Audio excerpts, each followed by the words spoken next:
Welcome back to Taste Like Home. I'm Tash. And I'm Grace. And in this video, we're going to talk to you about food safety. Food safety plays a vital role in the kitchen, whether you're preparing food for yourself or others, as you want to make sure that you don't get yourself or anybody else sick. So in this video, we're going to go through a few different kind of rules of thumb to always remember when preparing food in the kitchen. So we're going to start with cross-contamination. Cross-contamination can occur when you have bacteria and germs from one type of food that go and contaminate another food. Quite often can happen with raw meats and vegetables, ready-to-cook foods and foods that you're preparing. So there's a few different ways that you can have cross-contamination in your kitchen. There's through chopping boards, through knives, through your hands, through tea towels. So yeah, we're going to go through a few different ways that you can prevent cross-contamination. So in hospitality, we have got a colour-coded chopping board system here. As you can see, we don't have red after a little accident we had. But we have raw chicken here, which is raw poultry. So if we were going to prepare this chicken, we'd be getting our yellow chopping board out and putting our chicken on there. In the home, if you don't have different coloured chopping boards, I know I don't, it doesn't matter. You just want to make sure that you're using one chopping board and that it is getting properly washed and air dried between uses to ensure that there's no bacteria on there. And we also want to ensure that we would never put raw meat on a wooden chopping board, as a good rule of thumb, as wood gets quite a lot of... it's quite porous, so yes. It'll retain that chicken bacteria. Yeah, and then you'll be getting salmonella, which we don't want to do. We don't want that. We'll be avoiding. So that's our chopping boards that we've got going through. So we've also got knives, and you want to make sure with your knives that if you're preparing raw meat or vegetables, as particularly raw meat, you want to be washing that thoroughly before you're using it again on a different food group. I think that's kind of all about knives, but it's a good rule of thumb to kind of rinse it before touching another type of food anyway. Kind of good practice to have in your kitchen.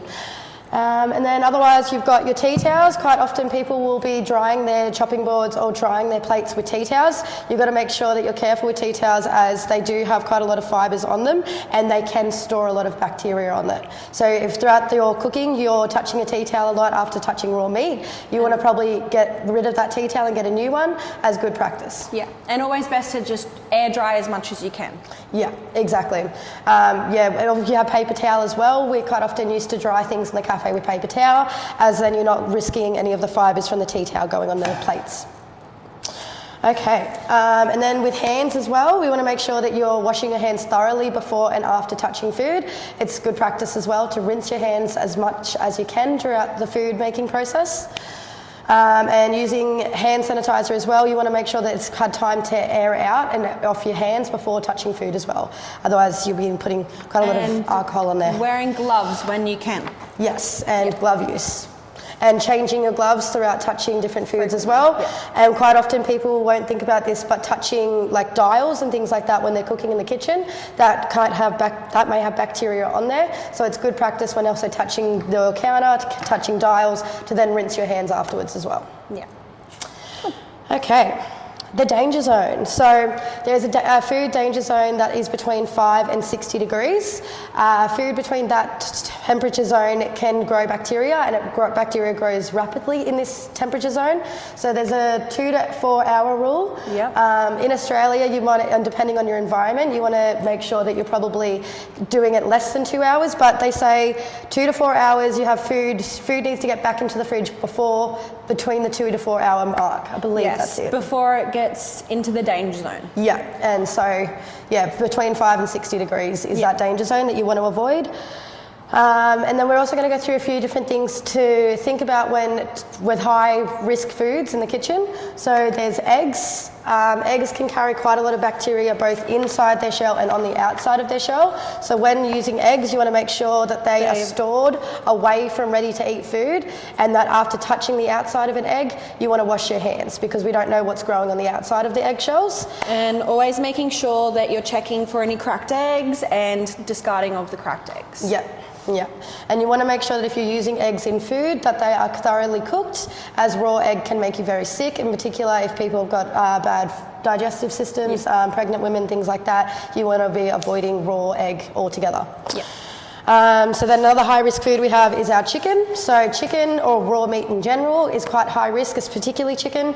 It can have quite a lot of listeria and bacteria on there, so you want to make sure if you are chopping it up and cooking it that you want to have it on one chopping board with a knife, wash them thoroughly beforehand and make sure that it's cooked throughout. With chicken, you can kind of basically easily tell if it's cooked. It goes white on the outside, and if it's pink on the inside, you want to keep cooking it and make sure that it's cooked throughout to avoid getting salmonella.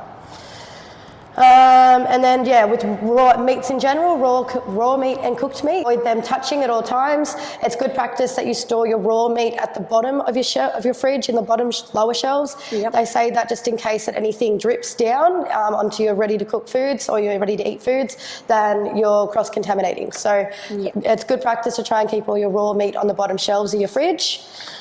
And then finally with leftovers and reheating. So with leftovers, you want to make sure that you're putting them in airtight containers and they're getting stored properly. And then with that 2 to 4 hour rule as well, putting things back in the fridge as soon as you can to avoid bacteria growing on that food. Yep. And then when reheating food as well, you want to make sure that it is thoroughly heated throughout, and that with the microwave, quite often you'll have to take it out halfway and then stir it. Yep. Because in the microwave, the inside of it doesn't get cooked. But yeah, quite often if you have the outside really hot and the inside cold still, there'll be still a lot of bacteria in the inside of that food. Yes, and another little tip is if you've got a big batch of food that you want to reheat but you don't think you're going to eat all of it, separate half, because if you heat all of it up, you are no longer able to put that back in the fridge and reheat it. Yeah. So all foods in general typically have a 1 reheating rule. After that, once they've been cooked and cooled down and reheated once, they cannot be reheated again, as the bacteria will grow and that can make a person quite unwell. Yeah. Okay, I believe that we've gone through basically everything.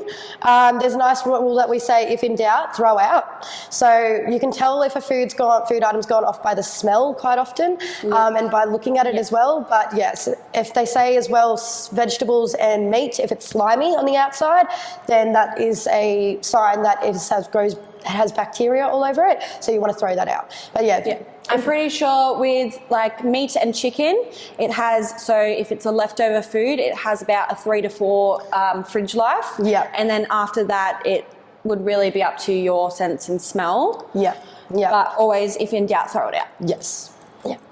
So thank you for listening to us today about food safety. We hope that you have enjoyed and that you will apply some of these practices in your kitchen. Thank you for listening. Thank you.